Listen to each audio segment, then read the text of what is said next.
Bonjour à toutes et bonjour à tous, bienvenue sur ma chaîne Demi-Univers Crypto. Nous sommes le 11 octobre 2023, mes amis. Comme tous les jours, on fait le tour de l'actualité. Vous aurez vu qu'en ce moment, depuis pas mal de temps, je mets DUC, D-U-C. Pourquoi D-U-C? Pourquoi DUC? Domi Univers Crypto, hein, tout simplement. Hein. Alors, vous me direz un peu ce que vous en pensez. Je veux raccourcir le titre de justement Domi Univers Crypto. Pourquoi aussi? Pour la raison que je vais parler de plus en plus de trading. Je vais parler de plus en plus de trading, donc je ferai du trading, du formation, voilà, hein, et du actualité, du crypto. Comme vous le voyez, je publie pas mal de vidéos et j'espère que j'en ferai de plus en plus. Et on se retrouve aussi sur Twitter, on se retrouve sur Discord pour ceux qui le veulent. Mais je vais insister un peu sur la crypto-monnaie, sur le trading aussi, hein, du marché traditionnel, du marché de la crypto-monnaie. Donc voilà, pourquoi je voulais changer ça, parce que ça, c'est beaucoup plus court, hein, évidemment, à trouver, à dire ou quoi que ce soit. Vous me direz un petit peu justement, vous, ce que vous en pensez. Allez, je continue, parce que sinon je vais parler pendant des heures, encore une fois. On va parler des régulateurs qui s'opposent au traitement spécial du dossier Coinbase. On va parler du compte-rendu détaillé des marchés et perspectives économiques de Caroline Ellison, mes amis. Elle aime bien l'argent, elle aimait bien l'argent, et maintenant elle est en train d'essayer de se défendre.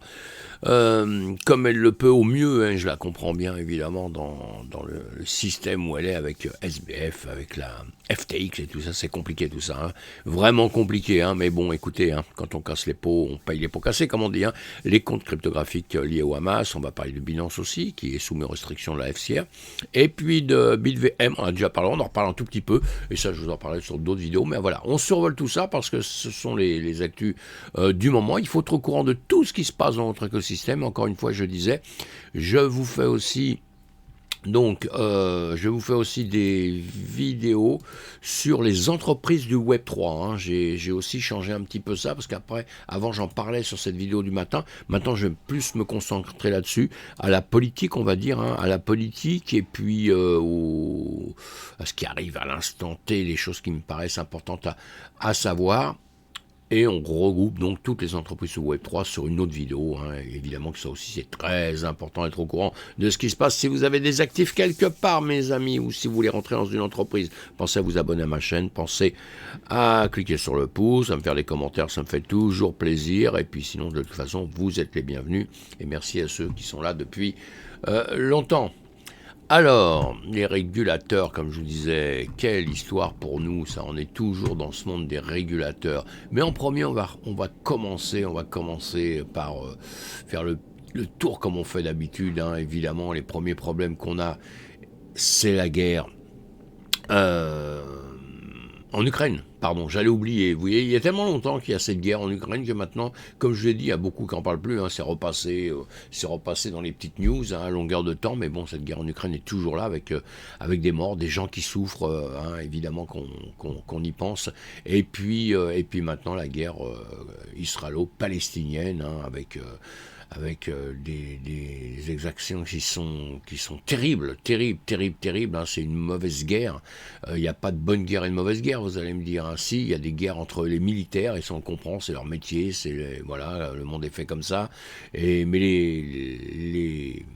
les particuliers, on va dire, entre guillemets, eh bien, la population, hein, comme vous et moi, nous, on n'a rien à foutre dans les guerres normalement. Hein. On subit ça, et quand on s'attaque directement à la population, comme ça, on tue les femmes, les enfants et tout, il n'y a pas de nom pour ça, moi, je trouve. Voilà, je condamne ça à 10 000%. 10 000%. Pendant longtemps, moi, je me suis dit, bon, c'est vrai que c'est difficile ce conflit, moi je le suis depuis longtemps, hein. Les Israéliens ont des raisons, les Palestiniens ont des raisons, qui a la meilleure raison? Sincèrement, j'en sais rien, je suis ni palestinien, ni israélien, je suis breton, français, breton, normand, parisien, donc je suis loin de tout ça quelque part, et c'est malheureux presque, hein. Mais moi je fais partie des gens qui suivent ça depuis très très longtemps, et il y a des coups je me dis ouais les Israéliens ils ont raison, il y a d'autres fois je me dis ouais les Palestiniens ils ont raison, voilà, parce qu'en réalité c'est leur combat, c'est vrai qu'il est difficile, mais là maintenant on passe on est passé à autre chose, quoi. On est passé sur des scènes qui ne devraient jamais exister. Et là, je condamne totalement, justement, ces terroristes, ces assassins comme ça, qui font des choses qui sont quand même atroces, qui ne devraient pas exister. Et j'ai du mal en France, là, j'ai du mal à comprendre en France, hein, une partie de la gauche qui défend ça. Et là, j'ai du mal à comprendre, hein, mes amis. Hein. Vraiment, vraiment, vraiment. Allez, j'avance. Je suis pas là pour faire de la politique. Je fais pas de la politique, mais c'est quand même quelque chose très important, moi qui m'intéresse à tout ce qui se passe dans notre monde, à l'économie, qui m'intéresse à toutes les technologies. Ces technologies sont faites pour que le monde soit heureux, avance. On parle de la crypto-monnaie, nous. Pourquoi crypto-monnaie? Parce que c'est quelque chose qui nous donne une certaine liberté, on se dit une certaine liberté, mais la vraie liberté, c'est quoi, mes amis? C'est d'être en vie. C'est de pouvoir vivre, de pouvoir profiter de sa famille, de ses amis, de ses enfants, de ses parents, de ses grands-parents. Et c'est pas qu'on nous les tue quelque part, vous voyez. Donc on peut pas être simplement dans un système, un écosystème, égoïstement, et ne pas penser à ce qui se passe. Et on ne peut pas ne pas condamner des gens qui se comportent comme ça. Voilà, exactement. Hein. Je suis pas en train de dire que les Palestiniens se comportent comme ça, pas du tout. Ce sont des terroristes palestiniens, c'est pas du tout la même chose. Hein. Des terroristes musulmans qui nous font du mal depuis très très longtemps. Et encore une fois, ce ne sont pas les musulmans, ce sont des terroristes. Il faut toujours faire la différence entre ça. Hein. Sinon, moi je suis athée, hein, les religions je m'en fous parce que ça ne me concerne pas. Enfin, ça me concerne intellectuellement, mais ça ne me concerne pas dans mon cœur. Mais vous aurez bien compris. Hein. Voilà, encore un coup de gueule parce que ça me fait du mal vraiment tout ça. Vous voyez que je vous parle de la guerre de l'Ukraine depuis longtemps, hein, donc vous comprenez que je parle de ça aussi évidemment. Hein, et j'espère que tout ça va réussir à se calmer et qu'on va éviter un maximum de morts, voilà, dans tous les camps en tout cas. Allez, calendrier économique, évidemment, plein de news, on attend là, FOMC, les minutes de la FOMC, évidemment que tout ça c'est hyper important, je vais vous faire un petit compte-rendu justement, un petit compte-rendu détaillé des marchés perspectives économiques, hein, comme je vous l'ai mis un peu dans le titre, et je vous ai fait, allez, je vous lis ça, les dynamiques monétaires, en particulier celles associées à la politique de la Réserve fédérale américaine, jouent un rôle central dans la performance des marchés boursiers. Néanmoins, d'autres facteurs, tels que les tensions géopolitiques et la performance des grandes entreprises, contribuent également à façonner le paysage économique global. C'est chaud en ce moment, on sait. Hein. La tendance à la hausse des marchés asiatiques, c'est très important les marchés asiatiques, moi je les suis tous les matins, est largement influencée par les perspectives changeantes de la politique monétaire américaine et les attentes d'un stimulus économique en Chine. La vigilance reste de mise, mes amis, hein, notamment concernant la divulgation des procès-verbaux de la dernière réunion de la Fed qui pourrait offrir une meilleure compréhension des orientations futures en matière de taux d'intérêt. Allez, on va suivre tout ça, évidemment. Hein. Et donc, on va parler de JP Morgan aussi, Bankman-Fried. Allez, on avance un petit peu dans l'écosystème, on va parler de tout ça. On attaque les régulateurs. Alors, une association regroupant des régulateurs des valeurs mobilières des États, le North American Security Administrator, NASA, le NASA, a soutenu la Security and Exchange Commission, la SEC, dans son litige contre Coinbase. La SEC accuse Coinbase d'avoir opéré en tant que bourse, courtier et agence de compensation sans enregistrement. Selon la NASA, les actifs numériques ne devraient pas être traités comme spéciaux. Et le cas de la SEC contre Coinbase n'est pas exceptionnel. Elle cite également le OS test, on le connaît, hein, le OS test, hein, un critère établi en 1946, on ne parlait même pas de la crypto, hein, dans la Cour suprême des États-Unis, que la SEC utilise pour déterminer si certaines transactions en crypto-monnaie sont des contrats d'investissement. La NASA estime que la loi existante suffit et que la SEC n'introduit pas de nouvelles politiques pour les actifs numériques. Plusieurs projets de la loi sur la régulation des crypto-monnaies sont à l'étude, mais aucun n'a été adopté à ce jour. La NASA réfute également l'application de la doctrine des questions majeures à la cryptographie, affirmant que les actifs numériques ne sont pas une partie vitale de l'économie américaine. Oui, ils ont le droit de penser ce qu'ils veulent, ça c'est comme tout. Nous, on pense autrement. Je pense qu'ils se trompent, ces gens-là. Pourquoi ? Parce qu'un fruit, avant d'être gros, avant d'être mûr, eh bien, il grossit, il est tout petit. Hein. Un œuf, c'est pareil, etc., etc. La vie est comme ça. Ça grossit, ça grandit, et parfois ça remplace certaines choses, vous voyez ce que je veux dire. Donc allez, on attendra la suite de tout ça, mais on a compris qu'on ne nous aimait pas beaucoup et on veut nous juger des nouvelles technologies avec des règles de 1946.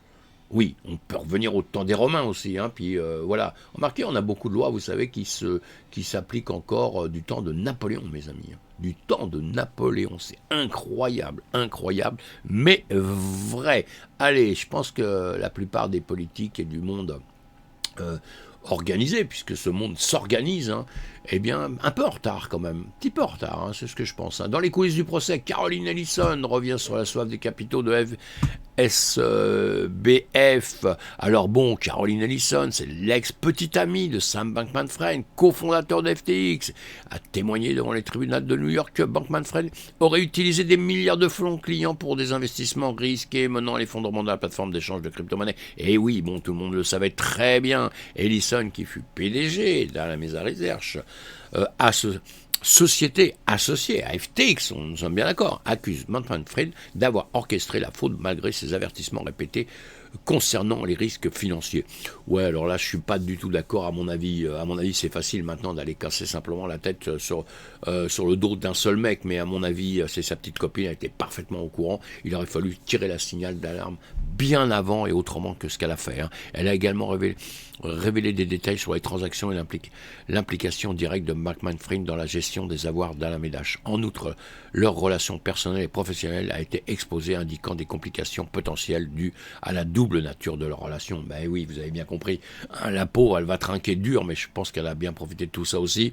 Allez, je vais rien condamner, parce qu'en réalité, je suis pas en train de faire le procès, je suis pas là-bas, je ne suis pas juge, je ne suis pas témoin non plus du truc, donc voilà, mais on a bien compris qu'il y a des gens qui vont trinquer, que maintenant le rôle des avocats, ça va être de sortir le plus indemne possible leurs clients, hein. Et donc là, et on peut comprendre presque qu'elle rejette la faute sur son petit copain, quoi, on va dire, hein. En gros, hein, c'est presque naturel pour pouvoir qu'elle ait des peines le moins possible. Mais enfin bon.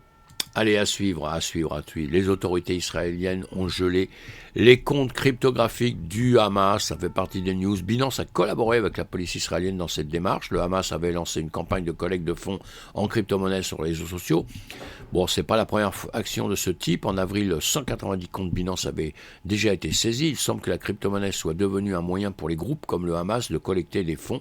Mais les autorités et les plateformes d'échange de crypto travaillent ensemble pour contrer ces initiatives. Bon, voilà, hein. Bon, ça c'est tout un problème avec justement la DeFi, où on dit que normalement on n'a rien à contrôler, que tout le monde doit pouvoir faire ce qu'il veut. Là, on s'aperçoit qu'il y a des contrôles nécessaires, pas nécessaires. Ça, moi, je n'ai pas à juger tout ça, mais en tout cas, ça remet en question énormément, hein, justement, notre système aussi. Attention. L'approbateur britannique de Binance est soumis aux restrictions de la FCA quelques jours après l'annonce du partenariat.